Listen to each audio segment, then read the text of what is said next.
Welcome to Creative Tien channel. Today I'm going to do a crochet project using the Lion brand tape yarn to make a small camera case. This yarn is called the rewind tape yarn because it looks like a tape. It's a good substitute for raffia yarn that we can use to make hats and tote bags for the summer. And this yarn is actually very soft and machine washable. So I think it will be more durable for a case for my little camera. In the category, it says is number 5 bulky yarn. I think because of the shape. So it recommends a Seeker yarn needle, about 6.5 mm. But actually I want a smaller gauge, so I use 4.5 millimeter. So I can have a more sturdy and more solid case for my camera. And this technique is not just for this camera. I'm just going to go through the basic construction and you can apply it to any size of the camera case or device case, such as an iPad or Android pad. And first I want to start with the button. And I will do a row of chain stitch about the size of the whole button. And then I will pick up stitches and crochet around the chain stitch. So we'll create kind of an oval shape for the button.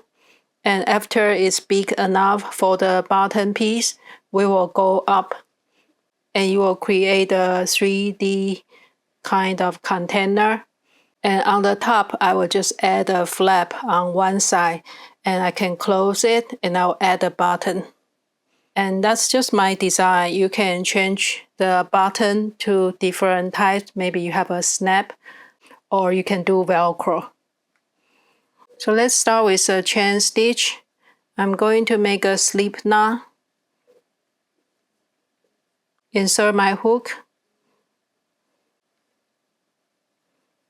and then just keep chaining. 1, 2, 3.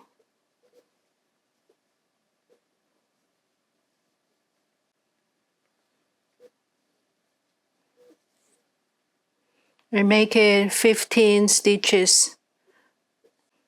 And now we will pick up stitch and crochet around this chain stitch. I'm just going to do the single crochet.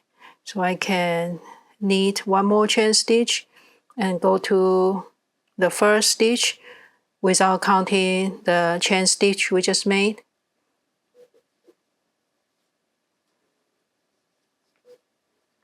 That's single crochet. And I will do the same all the way around.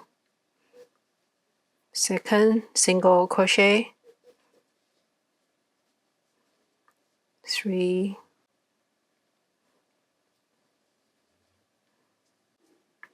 This is the last stitch.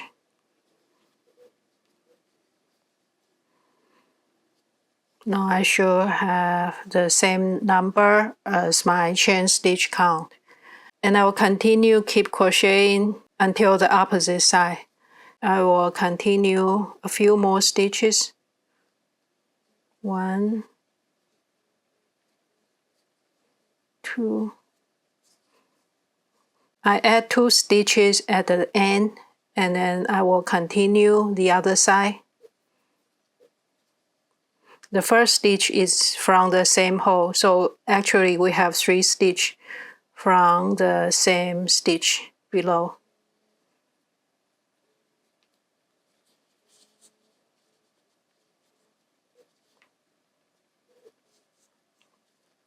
Now we'll just continue doing the single crochet.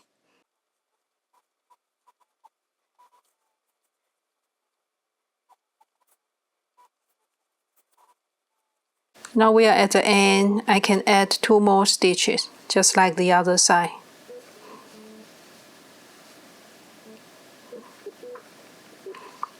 This creates a round edge. Then we'll do a slip stitch pick up the stitch, do a slip stitch to finish the bottom piece. That's the first round, and then we can continue doing the same for a few rounds until it covers whole bottom piece. And since it's very small, so I will think maybe 1 or 2 more rounds. So the next round will continue. We start with 1 chain stitch because it's the single crochet, and then we'll crochet into every stitch.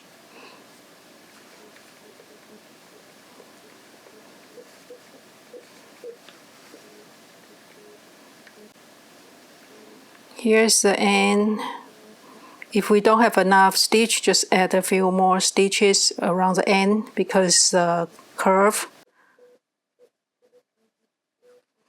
So I have 2 stitch from the same stitch, and then 2 more stitch from the same stitch.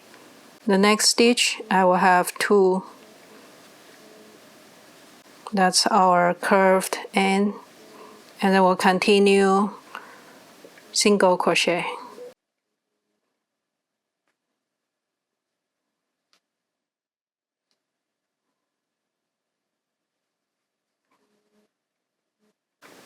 Here's the end. I'll have 2 stitch here and 2 stitch here. 1 single crochet. The second one go back to the same stitch. And then the next one will have 2 stitch. 1, 2, and 1 slip stitch to finish it. And for the slip stitch, I pick up the second stitch from below because the first one is a height of the single crochet. So I go to the second chain and just pull through. That completes our bottom piece. It's big enough for my camera. If you want, you can go 1 more round. And the exact stitch is not critical. You just have to cover it so it fits kind of the way you want. It's not too loose or too tight. Now we're going to build up to make the main piece on the 4 sides. And I will turn the front to the bottom, and you can see the back side is more bumpy. The front side, you can see all the chain stitches. And I'll have the front side facing down. And I'm going to start with the single crochet again. You can do any stitch, but I try to keep it simple. So I start with 1 chain, and then we'll do the single crochet. And for the first row, I'm just going to pick up the 1 leg of the V. This is the bottom, so I just pick up the one that's the outermost. Like that. And single crochet. And the next one, the same. We'll pick up the outermost V leg and single crochet. The next one, the same. And we'll just do it all the way around.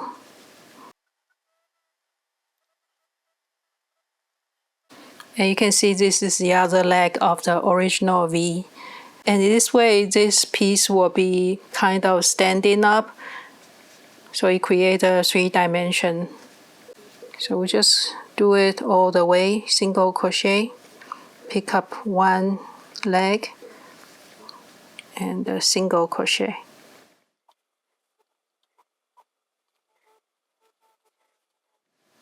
And at the end, you don't have to pick up extra stitch. We just do 1 stitch for every previous stitch. There's no extra for the curve at the end.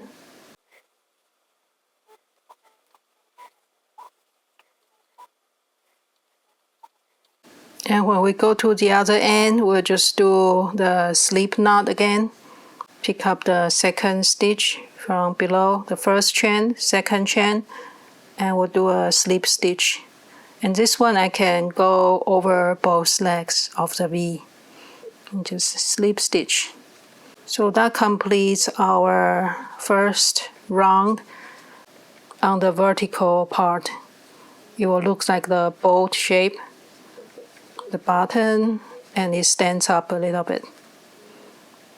And then we'll just continue a few rows until we reach the height you want. And you can use any stitches. If you want more sturdy, less holdy, then just use single crochet. Or if you want it fancy, you can make a flower shape or wavy shape or any stitch pattern you prefer to make your own design.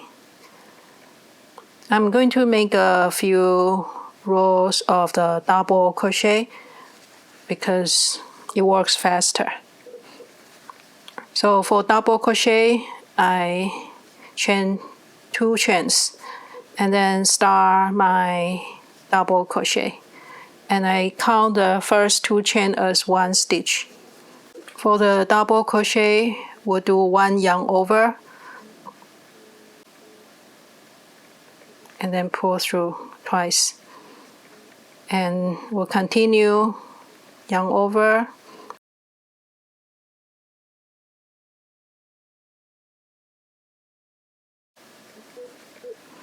And for this row and all the rows after that, we can pick up the stitch below both legs of the V and not just one. We only pick up 1 leg of the V for the first round, so it creates a little edge like that.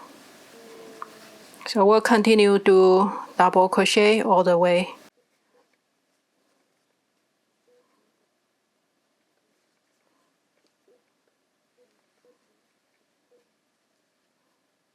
And we are not going to increase any more stitch at the end.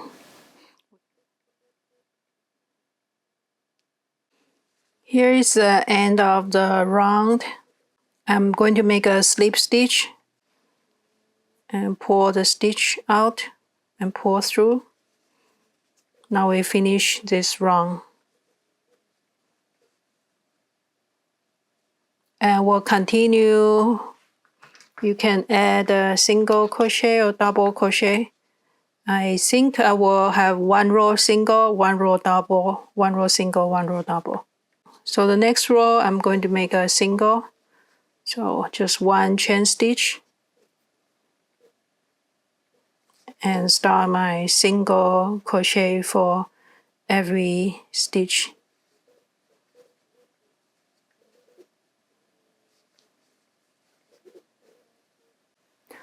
Now I finished the height. That's my camera. And now I'm going to crochet the back flap. It will be about the triangle shape, so we'll have some decrease stitch, so we can close it up. And my yarn is already here, so I'm going to do it on this side. So each row I'm going to decrease 1 stitch on each side. The first one I will just do a basic single crochet in every stitch.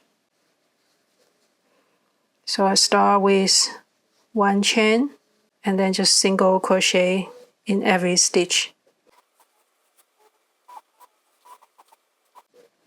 I crochet 15 stitches and I will turn it, start the next row, and I'm going to use only single crochet here, so it's a sturdy fabric.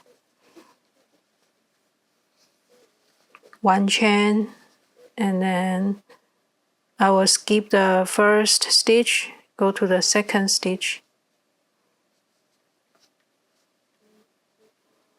So that's 1 stitch decreased.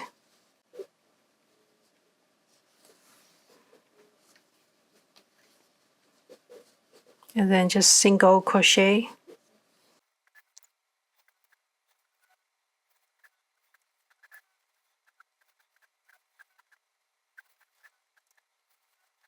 Now I have 2 stitches left. We'll skip 1 stitch or the second stitch from the end and just go to the last stitch, single crochet. So we skip one stitch on each side, so it decreases a little bit. Now we will make one more chain and turn. We'll keep repeating that. Here I'm skipping the first stitch, go to the second one until the last two stitches. Now we'll skip the second to the last stitch and just crochet the last stitch. And one more chain and turn. And we'll continue doing that until the length you like. You can stop here if you want, but I will continue a few more rows. So pretty much you finish the case, but I like to finish the edge a little bit. So I'm going to crochet one round of slip stitch. For slip stitch, I don't have to chain one first. I will just go to the next one and pull through. That's one slip stitch. The next stitch, pull through. It gives a nice finish to the edge.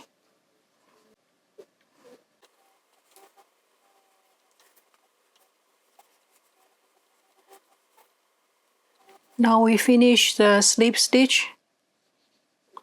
It creates a better finish. Our yarn is here. I'm going to create a loop so I can sew on the bottom. And I'll make a slip stitch to connect the first stitch of this round, the slip stitch round.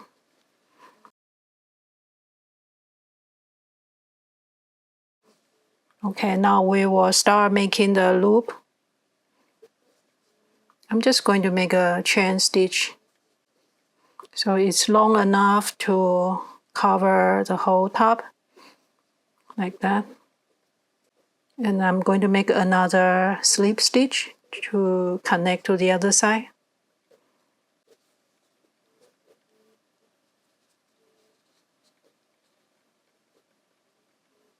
That's our loop for the bottom. Now I'm just going to cut the yarn and weave in the yarn end, and it will look like that. We're almost done with the camera case. The only thing left is to add a button. So I have two choices here. There's a regular wood one, and I like this one. It looks kind of like the Chinese style. And I think it will work better with this type. This comes with a little loop, so I'm just going to use a yarn and sew it up here. We'll decide the location. It will be here. And I'll just sew it up.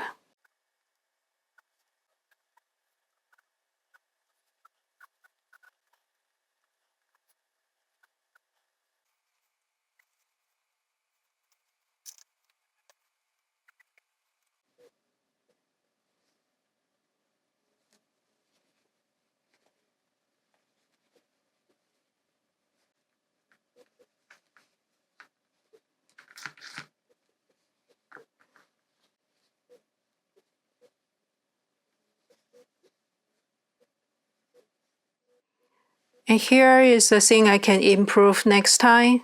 That's the length of the bottom piece. When I start the chaining, I can make it a little bit shorter because when I do each row, it increases the length on each end. So it ends up a little bit longer than my camera. It's fine, but if you want it to fit snugly, you can start with shorter length, and every round will increase a little bit of length, and that will fit better. I hope you enjoyed this video, and see you next time.